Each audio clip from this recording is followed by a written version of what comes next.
नमस्कार। यसमा hotel yak and यतिको क्यासिनो सञ्चालन इजाजतपत्र होटल स्तर वर्गीकरणको प्रमाणपत्र रद्द गर्न सम्बन्धमा माननीय मन्त्री पर्यटन मन्त्रीज्यूबाट 2078 10-25 मा जुन निर्णय भएको छ त्यो निर्णय सम्बन्धमा र त्यो निर्णयको यथार्थमा यहाँहरूलाई मैले के निवेदन गर्न चाहे भने उहाँले के निर्णय गर्नुभएको छ भने यो होटलको नाउँमा क्यासिनो सञ्चालन इजाजतपत्र रद्द गरिएको छ भनेर भन्नुभएको छ। यद्यपि होटलको नाउँमा क्यासिनो इजाजतपत्र नरहेको चाहिँ 2070 सालदेखि नै हो। त्यसमा तपाईँ केबाट पनि अवगत गराउन चाहन्छु भने पर्यटन मन्त्रालयले नै एउटा पत्र लेखेर चाहिँ तपाईँको के हो भने पहिला जुवा ऐन अन्तर्गत क्यासिनो सञ्चालन हुन्थ्यो, त्यसपछि चाहिँ तपाईँको क्यासिनो नियमावली 2070 आयो। 2070 आइसके पश्चात के भयो भने तपाईँको जो सञ्चालन गर्छ क्यासिनो सञ्चालन गर्ने र गराउने दुवैले चाहिँ क्यासिनोको लाइसेन्स लिएको हुनुपर्छ भनेर भन्यो।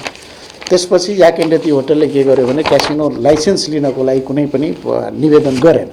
निवेदन नगरेपछि पर्यटन मन्त्रालय, संस्कृति तथा पर्यटन नागरिक उन्नयन मन्त्रालयले नै 71-1-5 मा एउटा पत्र लेखेर क्यासिनो इजाजतपत्र खारिज भएको भएर जानकारी गरायो। याक एन्ड यति होटलको नाउँ पत्र लेखेर त्यो पत्रबाटै पनि के देखिन्छ, पत्रमा के बोलेको छ भने त्यस होटलको परिसरमा सञ्चालनमा रहेको क्यासिनो सञ्चालनको लागि क्यासिनो नियमावली 2070 को नियम 37 को उपनियम 1 बमोजिम निर्धारित म्यादभित्र त्यस होटलको तर्फबाट निवेदन दर्ता भएको नपाइएकोले, अर्थात् हामीले क्यासिनो नियमावली बमोजिम नयाँ अनुमति पत्र पाउनको लागि कुनै निवेदन नगरेको हुनाले नपाइएको हुनाले त्यस होटलको नाउँमा जारी भएको क्यासिनो इजाजतपत्र क्यासिनो नियमावली 2070 को नियम 37 को उपनियम 2 बमोजिम स्वतः खारिज भएको हामीलाई जानकारी गरायो।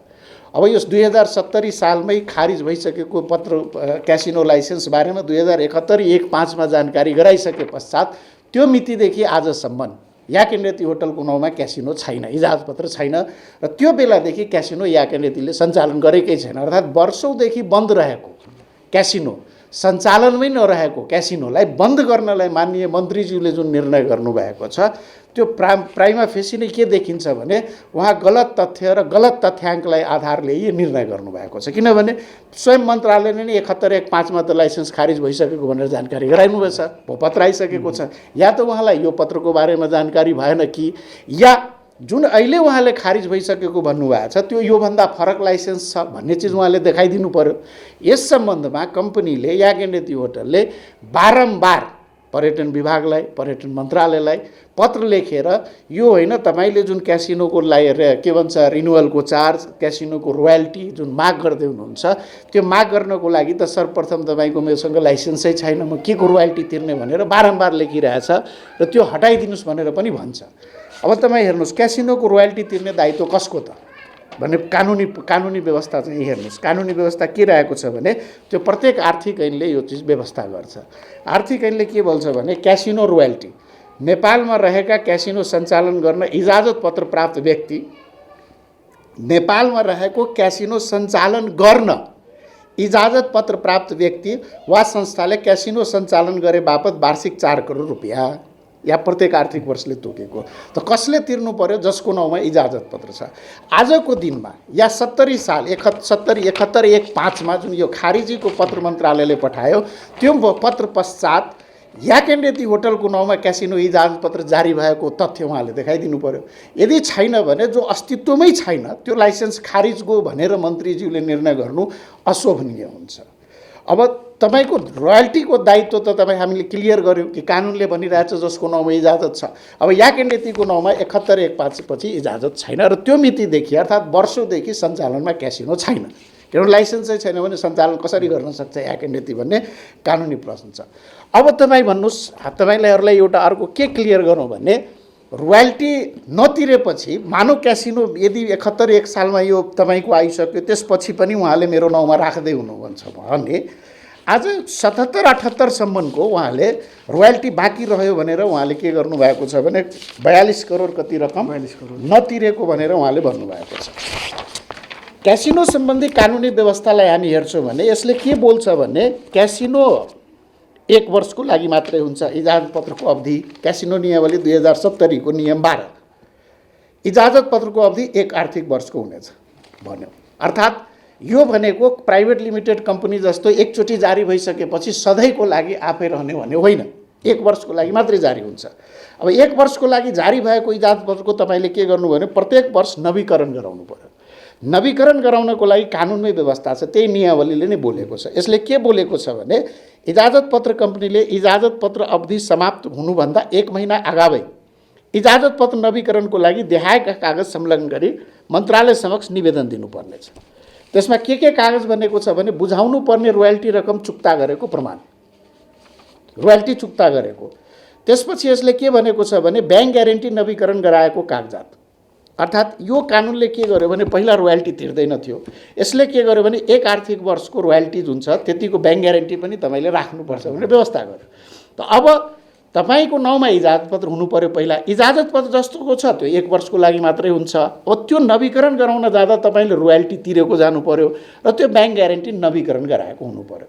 त्यसपछि इजाजतको नवीकरण गर्ने कसले, त्यसको व्यवस्था कस्तो रहेको छ भने तपाईँले निवेदन दिइसकेपछि यो कहाँ जान्छ, यो क्यासिनोको एउटा समिति छ, त्यो समितिमा जान्छ। बमोजिम निवेदन साथ संलग्न कागजात जाँचबुझ गर्दा मन्त्रालयमा तपाईँले निवेदन दिनु पर्यो। मन्त्रालयले के गर्छ भने त्यो कागजहरू समेत राखेर क्यासिनोको एउटा समिति छ तपाईँको, त्यो भन्नाले क्यासिनो अनुगमन तथा निरीक्षण समिति, त्यो समितिमा पठाउँछ। अब त्यो समितिको सिफारिसमा त्यो समितिले हो रोयल्टी तिरेको छ, यसले ब्याङ्क ग्यारेन्टी पनि रिन्यू गरिसकेको छ, अन्य कागजात जे जति छ त्यो सबै छ भनेर उसले सिफारिस गरिसकेपछि बल्ल मन्त्रालयबाट त्यो नवीकरण हुन्छ। अब मन्त्रालयमा याक एन्ड यतिको नाउँमा क्यासिनो छैन, याक एन्ड यतिमा यसले नवीकरणको लागि यो कागजात रोयल्टी लगायतका केही कागजातहरू पेश गरेको छैन।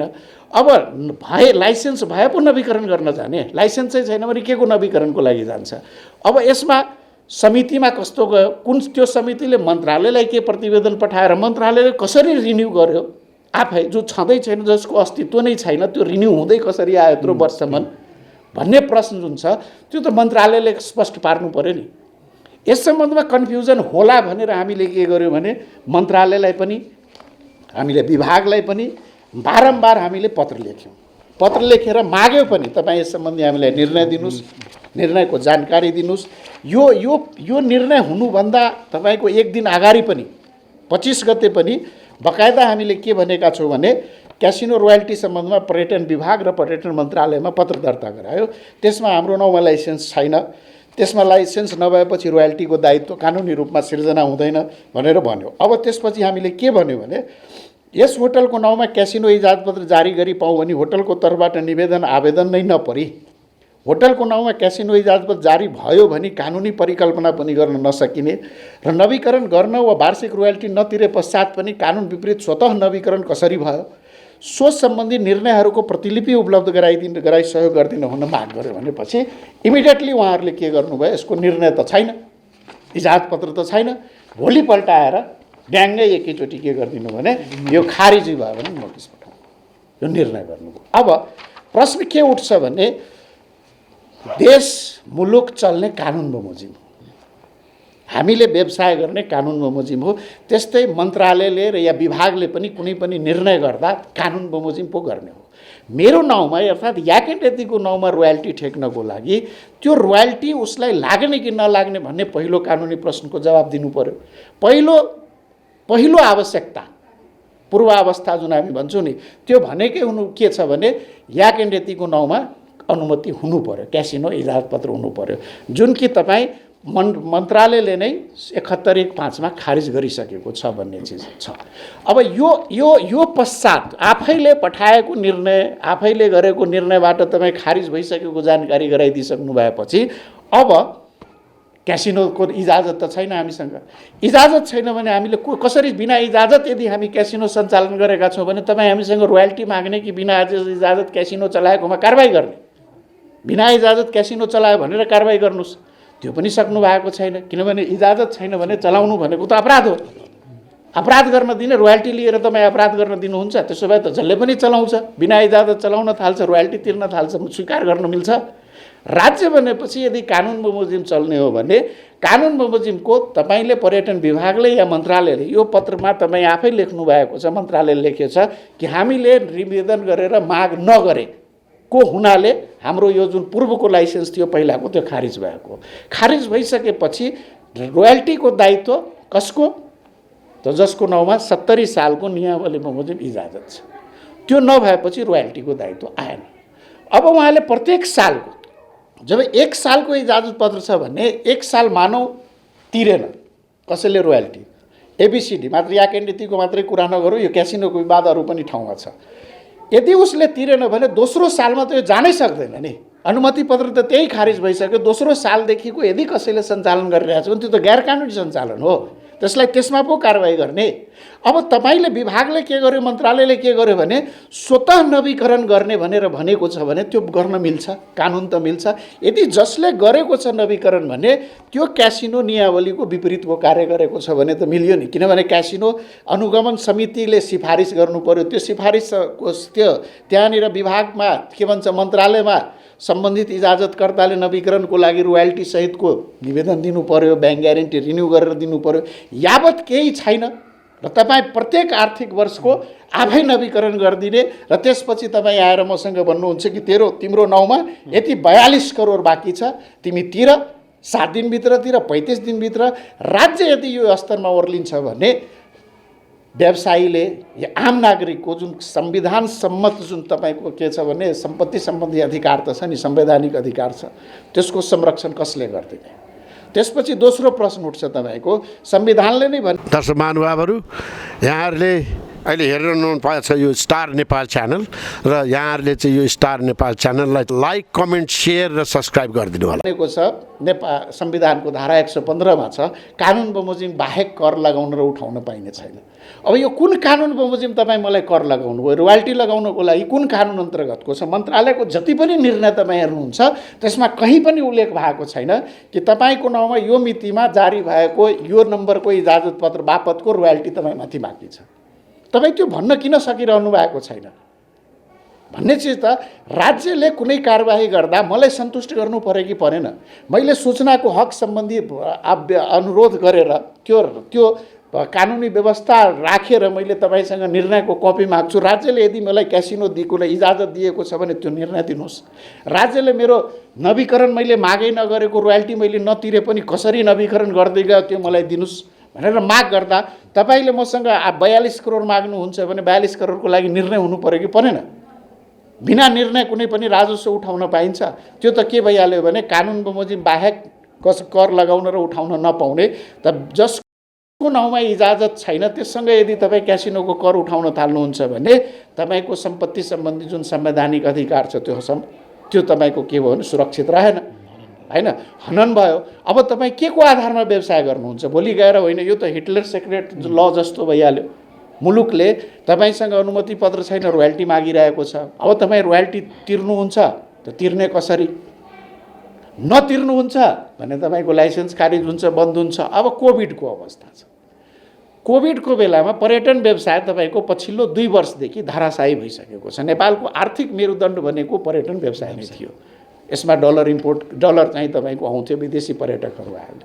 अब जब तपाईँको 2 वर्षदेखि धाराशायी भइसकेको अवस्था छ, यो होटललाई नै नेपाल सरकारले निर्णय गरेर तपाईँको क्वारेन्टाइन प्रयोजनको लागि सूचीकृत होटलको रूपमा यसलाई राखेको छ। यहाँ विदेशी पर्यटक आज तपाईँ बसिरहेको अवस्था छ, त्यसलाई चाहिँ तपाईँ एकाएक आएर राति भन्नु निर्णय गरेर भन्नुहुन्छ होटल बन्द भयो, यसको सम्पत्ति उ भइहाल्यो, ब्याङ्क एकाउन्ट सिज भइहाल्यो। यसमा कार्यरत 500 मजदुरहरू छन्, यहाँ पर्यटकहरू बसिरहेका छन्। यावत कुराहरूको के हुने त? अब तपाईँ कोभिडले धराशायी भइसकेको होटललाई यसलाई झन् प्रोत्साहन दिनु पर्यो राज्यबाट। त्यसलाई तपाईँ के गरिदिनु भयो भने बन्द गर्ने जुन निर्देशन दिनुभयो भने यसबाट चाहिँ तपाईँको अन्तर्राष्ट्रिय जगतमा एउटा 5 तारे होटल बन्द हुँदा त्यो पनि माननीय मन्त्रीजीको निर्णयबाट त्यो स्तरबाट मन्त्रीज्यूले त के भन्छ अभिभावकको भूमिका पो निभाउनु पर्ने। मन्त्रीजीलाई चित्त बुझेन, मन्त्रीजीले हामीसँग त बोलाएर होइन तपाईँ कागजसहित आउनुहोस्, किन तपाईँ तिरिरहनु भएको छैन? राज्यमा कारबाही के भन्छ व्यवसाय गरेपछि म कर तिर्दिनँ भन्न पाउँछ कसैले? राजस्व तिर्दिनँ भनेर भन्न पाउँछ कसैले? मन्त्रीजी हामीले यत्रो निवेदन आइरहेछ, तपाईँ हामीले यत्रो सूचना निकालिरहेछौँ, तपाईँले पनि यस किसिमको जवाब दिइरहनु भएको छ। साँच्चै के हो त विवादलाई आउनुहोस् त हामी हेरौँ भनेर बुझ्नुपर्ने, अभिभावकत्व निभाउनु पर्नेमा के भयो भने आज हामी राज्यबाट त्यस किसिमको भूमिका नपायौँ। त्यो भूमिका नपाएपछि के भयो भने अलिकति हामीलाई खल्लो महसुस भएको छ कि राज्य चाहिँ यो स्तरमा ओर्लिनु हुँदैन, इजाजत छैन र पनि तपाईँ रोयल्टी तिर्नुपर्छ भनेपछि अब यहाँहरूले नै भन्नुहोस् हामी न्याय कोबाट पाउने, कहाँ पाउने भन्ने यो गम्भीर प्रश्न आज आइसकेको छ राज्यको अगाडि, यो व्यवसायीको अगाडि। आम नागरिक भोलि यस्तै अवस्था त आम नागरिकलाई पनि हुनसक्छ। सम्पत्तिको अधिकार चाहिँ तपाईँको, व्यवसायको अधिकार चाहिँ तपाईँको असंरक्षित भइहाल्यो। अब नागरिक आज होटल बन्द भयो भनेर त्यसपछि इम्प्लोइमेन्टको के हुने, यत्रो 500 जना रोजगारी गरिरहेका छन् त्यसको के हुने लगायतका प्रश्नहरूमा चाहिँ तपाईँको के भन्छ यो सारा निर्णय मौन रहेको छ। यसरी कानुन विपरीत हुँदै नभएको रोयल्टी तिर्न बाध्य गर्ने, त्यो नतिरेपछि होटलै बन्द गर्ने निर्णय यदि राज्य स्तरबाट हुन्छ भने न्याय कहाँबाट पाउने? र यसले के गर्यो भने आम जनमानसमा एक किसिमको नकारात्मक भावना चाहिँ गयो, सिर्जना भए। यत्रो रोयल्टी बाँकी छ, इजाजत रोयल्टी बाँकी छ। कसैको तपाईँको के हुन्छ भने आज याक एन्ड यति भनेको लिगेसी हो, 40 वर्षभन्दा बढीको यसको इतिहास छ। होटल बिजनेसलाई यसले छुट्टै नेपालमा एक किसिमले यो संस्कार बनाएको होटल बिजनेसको, त्यस्तो होटलले आज यसरी चाहिँ तपाईँको तिरस्कृत हुनुपर्छ, त्यो होटललाई आज यसरी सफर गर्नुपर्छ भने तपाईँको नयाँ आउने व्यवसाय र अन्तर्राष्ट्रिय जगतलाई के मेसेज जान्छ? त्यो सब चिजलाई विचार गर्दा यो जुन माननीय मन्त्रीज्यूबाट जुन यो निर्णय भएको छ यो तत्काल फिर्ता हुनुपर्ने भन्ने हाम्रो माग रहेको छ। धन्यवाद। यो हाइपोथेटिकल रोयल्टीको इस्यु हो, यो वास्तविक कानुनमा बमोजिम लाग्ने नै हो नि, किनभने इजाजत छैन। जस्तै चाहिँ अब 1/5 जुन तपाईहरुलाई पत्र आएको छ त्यो यसमा चाहिँ नयाँ नियम जुन आयो नि त्यसमा पहिला के थियो भने तपाईँ लाइसेन्स लिनुस्, त्यो लाइसेन्स अरूलाई लिजमा लगाएर चाहिँ तपाईँ त्योसँग सञ्चालन गर्न सक्नुहुन्थ्यो। यो कानुनले के गरिदियो भने जसले क्यासिनो सञ्चालन गर्छ त्यसको पनि लाइसेन्स हुनु पर्यो। अर्थात् पुरानो जुन लाइसेन्स तपाईँसँग थियो त्यो लाइसेन्सको आधारमा तपाईँ चलाउन सक्नुहुन्थेन, अरूले चलाउनको लागि पनि तपाईँ त्यो लिजमा या भाडामा दिन पाउनुहुन्थेन, त्योसँग पनि लाइसेन्स हुनै पर्यो। त अब जब अर्का जसले चलाउनु छ त्योसँग नै लाइसेन्स हुनु पर्यो भने मेरो लाइसेन्स किन लिइराख्नु पर्यो? यो स्पेसमा एउटा स्पेसमा 2टा क्यासिनो चल्ने होइन। र याक एन्ड यतिले आजसम्म क्यासिनो चलाउँदैन, उसले सधैँ के गर्यो भने जुवा ऐनबाट जुन प्राप्त भएको थियो त्यो सधैँ उसले अरूसँग गर्थ्यो। त्यति बेला पनि गिल्ट इन्भेस्टमेन्टसँग चाहिँ तपाईँको सम्झौता भएर उसले चलाइरहेको थियो, गिल्टले याक एन्ड यतिले चलाइरहेको थिएन। त्यसकारण अब सञ्चालन गर्नको लागि जो सञ्चालन गर्छ त्यसले पनि त्यो लाइसेन्स लिनु पर्यो, गराउनेले पनि लाइसेन्स लिनु पर्यो। भनेपछि हामी त सञ्चालन गर्ने होइन भनेर हामीले निवेदन दिएनौँ। हामीले रिन्युको 9 महिनासम्म थप्दा पनि याक एन्ड यति गएन भनेपछि हामीलाई सञ्चालन गर्नु छैन, हामीलाई क्यासिनो इजाजत चाहिएन भन्ने त याक एन्ड यतिको स्पष्ट मनसा आयो हो नि, त्यो नभए त जान्थ्यो। हामीले सञ्चालन गर्नु छैन भन्ने किसिमले त यहाँहरूले पत्र त्यहाँ पठाउनु भएन नि, होइन? भन्नाले सरकारले कहिले खारेज गर्छ भनेर कुरेर बस्नु होइन। सरकारले जुन यो दियो नि हामीलाई त्यसपछि चाहिँ तपाईँको के हुन्छ भने गिल्टले निवेदन गर्यो कि म क्यासिनो सञ्चालन गर्छु भनेर। त्यसको लागि के थियो भने तपाईँको क्यासिनो सञ्चालन गर्नलाई 5 स्टारमा मात्रै सञ्चालन गर्नु पाउनुहुन्छ। 5 स्टारमा सञ्चालन गर्नको लागि त्यो 5 स्टारको स्वीकृति चाहियो। त हामीले उहाँलाई एनओसी दिएका थियौँ, गिल्ट इन्भेस्टमेन्टलाई लाइसेन्स लिनको लागि जुन एप्लाई गर्नुभएको थियो त्यो दिएका थियौँ एनओसी। भनेपछि त्यो त अर्को कम्पनी त्यहाँ चलाउँछु भनेर लाइसेन्सको लागि आवेदन गरेको छ, त्यही ठाउँमा हामीलाई गर्नुभएको त हामी आफ्नो निवेदन दिन्थ्यौँ, हामीले उहाँलाई एनओसी दिएथ्यौँ। पछि उहाँले कानुनसम्मत तरिकाले क्यासिनो सञ्चालन गर्न सक्नु भएन, उहाँले लाइसेन्स पनि पाउनु भएन। त्यो लाइसेन्सको जुन प्रक्रियामै थियो त्यति बेला त्यसै बेला हामीले के गर्यौँ भने एनओसी उहाँबाट विथड्र पनि गरिसक्यौँ कि हामीले तपाईँलाई एनओसी दिँदैनौँ, यो परिसरमा तपाईँ चलाउन सक्नुहुन्न, हाम्रो परिसरमा तपाईँ क्यासिनो चलाउन पाउनुहुन्न भनेर हामीले दिएको विथड्र एनओसी पनि फिर्ता लियौँ। त्यो फिर्ता लिएको जानकारी फेरि हामीले मन्त्रालय विभाग सबैलाई दियौँ कि हामीले गिल्ट इन्भेस्टमेन्टलाई दिएको एनओसी फिर्ता लिइसकेका छौँ भनेर। त्यसपछि त याक एन्ड यतिको थप क्लियर भइहाल्यो नि पुरै कि उसले आफ्नो परिसरमा आफू पनि चलाइरहेको छैन, उसको नाउँमा इजाजत छैन, अरूलाई जुन एनओसी दिएको थियो त्यो पनि फिर्ता लिइसक्यो भनेपछि यो परिसरमा त त्यही बेलादेखि वर्षौँदेखि त बन्द रहेको छ, क्यासिनो सञ्चालनमा छैन। कानुनसम्मत रूपमा हामी कहीँ पनि चुकेका छैनौँ भन्ने कुरा पनि स्पष्ट हुन्छ यहाँ। कुन कानुन बमोजिममा हामी चुकेका छौँ भने त देखाइदिनु पऱ्यो नि। कानुनसम्मत तरिकाले हामी लाइसेन्स लिनको लागि आवेदन गर्नु पर्थ्यो, हामी लाइसेन्स लिनको लागि आवेदन गरेनौँ। दिएका एनओसी पनि हामी फिर्ता लिइसक्यौँ। तपाईँले 72-20 भन्नुभयो कि बन्द गर क्यासिनो, हामीले भन्यौँ हाम्रो क्यासिनो बन्द छ। आज तपाईँहरू पनि गएर हेर्नुहोस् त्यो क्यासिनो बन्द रहेको छ, त्यहाँ केही छैन। त्यसपछि कानुन बमोजिमको के गर्नुपर्ने कार्य हामीले गरेनौँ भन्ने चिज त भनिदिनु पऱ्यो नि। तपाईँले यो गर्नु भएको छैन त्यस कारण तपाईँलाई यो कसुरमा हामी सजाय गर्छु भन्नु पऱ्यो। उल्टो त्यो भन्न नसक्ने हामीलाई के गर्ने, तपाईँलाई क्यासिनोको रोयल्टी तिर्नुपर्ने भन्ने, यो कसरी, यो कुन कानुन बमोजिम हामीलाई, यो दायित्वको सिर्जना कुन कानुन बमोजिम भएको छ? यहाँको विचारमा मन्त्रालयबाट जुन आएको छ निर्णय यो के हिसाबले आयो त? पूर्वाग्रही हिसाबले आयो अथवा यो के हिसाबले आयो? यो नितान्त पूर्वाग्रही छ र पूर्वाग्रह राख्नुपर्ने फेरि कारण हामीलाई थाहा छैन। किन मन्त्रालय हामीबाट यसरी पूर्वाग्रही भयो भन्ने चिज हामीलाई थाहा भएन। किनभने नियमित रूपमा या केन्द्रीय होटलले आफूले व्यवसाय गरे बापतको जे जति राजस्व छ त्यो सम्पूर्ण नियमित रूपमै तिर्दै बुझाइदिइ आइरहेको छ। यस्तो बेलामा यसरी पूर्वाग्रही भई निर्णय गर्नुपर्ने कारण र आधार हामी कसरी भन्न सक्छौँ? हामी त मर्माहत भएका छौँ। यो त हाम्रो लागि अनपेक्षित छ।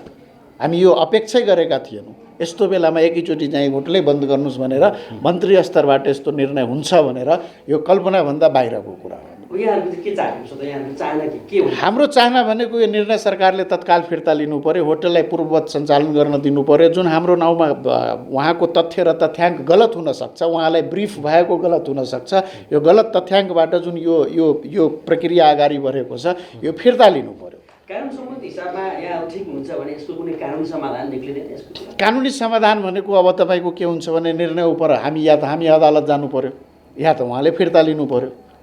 दुईटा बाहेक तेस्रो विकल्प त छैन। अब अदालत जानको लागि अहिले कोभिडको कारण अदालत पनि बन्द छ। र कानुन सम्मत हिसाबबाट तिर्नुपर्ने रकम केही देखेमा तिर्नको लागि त होटल तयार छ नि हैन? कानुन सम्मत रोयल्टी त तिर्नुपर्छ नि। क्यासिनोको रोयल्टी तिर्नुपर्छ भन्ने जुन तपाईँको प्रश्न छ नि, त्यसको लागि त क्यासिनोको इजाजत हुनु पर्यो नि पहिला। इजाजत भइसकेपछि रोयल्टी तिर्दिनँ भनेर भन्न पाउँछ? म यसरी तपाईँहरूको अगाडि बस्न पाउँछु, यी सारा कागजात मैले देखाइरहेको छु, त्यो के हो? मैले इजाजत पाएछु भने म रोयल्टी तिर्दिनँ भनेर म भन्न पाउँछु? त्यसपछि त तपाईँको निर्णय 100% सही छ। पहिला तपाईँ इजाजत देखाइदिनुहोस्, त्यसपछि मैले रोयल्टी तिरेको छैन, नवीकरण गराएको छैन भने तपाईँ त्यो सालको मात्रै मसँग लिन सक्नुहुन्थ्यो। जुन यहाँको जिज्ञासा आयो नि, तपाईँको प्रश्नको पनि यहाँनिर आयो कि क्यासिनो चाहिँ तपाईँको खारिज हुनुभन्दा पहिलाको जुन थियो त्यति दायित्व थियो भने त्यो दायित्व पनि बाँकी थियो भने रिन्यू त नहुनुपर्ने नि, त्यो कन्टिन्यू त नहुनुपर्ने नि, त्यो कसरी गयो, त्यो एक्रिउ कसरी हो भनेर प्रश्न त दिनु पऱ्यो नि। एक्रिउ हुनको लागि कानुन चाहियो नि। त्यस कारण हामीलाई दायित्व जुन लगाउनु पूर्व तपाईँले इजाजत दिएको तथ्य प्रमाणित गर्नु पऱ्यो, स्थापित गर्नु पऱ्यो, पुष्टि गर्नु पऱ्यो। या कि नीतिको नाउँमा लाइसेन्स छ भन्ने चिज स्थापित गर्नु पर्यो। Thank you.